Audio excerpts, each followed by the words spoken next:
ভারতের পশ্চিমবঙ্গের রাজনৈতিক অঙ্গনে এখন টান টান উত্তেজনা।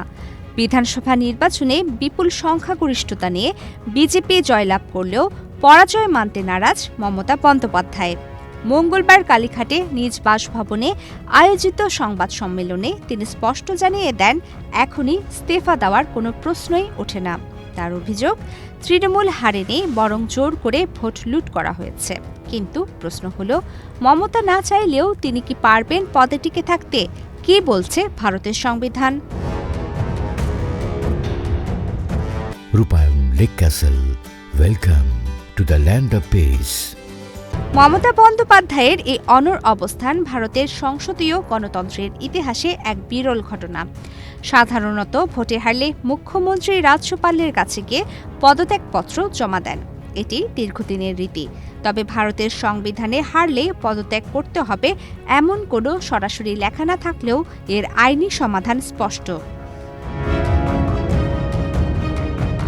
সংবিধান বিশেষজ্ঞ ও ভারতের সুপ্রিম কোর্টের সাবেক বিচারপতি কে সঞ্জয় কিষাণ কৌল এবং সাবেক অ্যাটর্নি জেনারেল কে বেণুগোপালের মতে, কোনো দল নির্দিষ্ট মেয়াদের জন্যই নির্বাচিত হয়। মেয়াদ শেষ হলে তাদের আর ক্ষমতায় থাকার আইনগত অধিকার থাকে না। পশ্চিমবঙ্গের বর্তমান বিধানসভার মেয়াদ শেষ হচ্ছে আগামীকাল ৭ মে। সংবিধানের ১৭২ অনুচ্ছেদ অনুযায়ী মেয়াদ শেষ হওয়া মাত্রই বর্তমান বিধানসভা স্বয়ংক্রিয়ভাবে ভেঙে যাবে।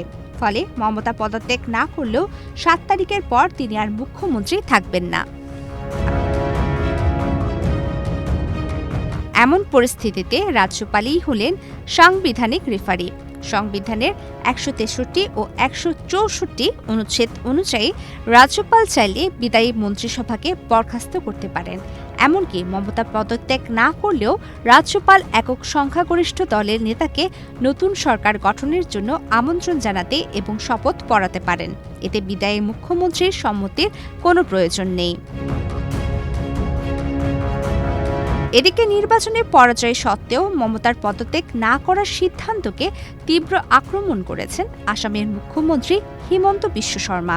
তিনি বলেন, পদত্যাগ না করলে রাজ্যপালের উচিত মমতাকে বরখাস্ত করা। এছাড়া নির্বাচনের ফল প্রকাশের পর থেকে রাজ্যের বিভিন্ন জেলা থেকে অশান্তির খবর আসছে। বিশেষ করে আসানসোল, কুলটি, রানীগঞ্জ এবং বার্নপুরে তৃণমূলের একাধিক কার্যালয় ভাঙচুর ও অগ্নিসংযোগের ঘটনা ঘটেছে। কিছু কার্যালয় জোরপূর্বক গেরুয়া রঙে রাঙিয়ে দেওয়ার অভিযোগও উঠেছে। যদিও বিজেপি নেতৃত্ব এই ঘটনার দায় অস্বীকার করেছে এবং একে দুষ্কৃতিকারীদের কাজ বলে দাবি করেছে। আজ কলকাতায় আসার কথা রয়েছে ভারতের কেন্দ্রীয় স্বরাষ্ট্রমন্ত্রী অমিত শাহের। ধারণা করা হচ্ছে, বিজেপির পক্ষ থেকে নতুন মুখ্যমন্ত্রীর নাম ঘোষণার পরে সরকার গঠনের আনুষ্ঠানিক দাবি জানানো হবে। বিশেষজ্ঞরা বলছেন, মমতার এই অস্বীকৃতি মূলত একটি রাজনৈতিক কৌশল। শেষ পর্যন্ত সংবিধানের নিয়মেই তাকে ক্ষমতা ছাড়তে হবে, নয়তো বরখাস্ত হতে হবে। প্রমিত কিপ্টে ইসলাম, বাংলাদেশ প্রতিদিন।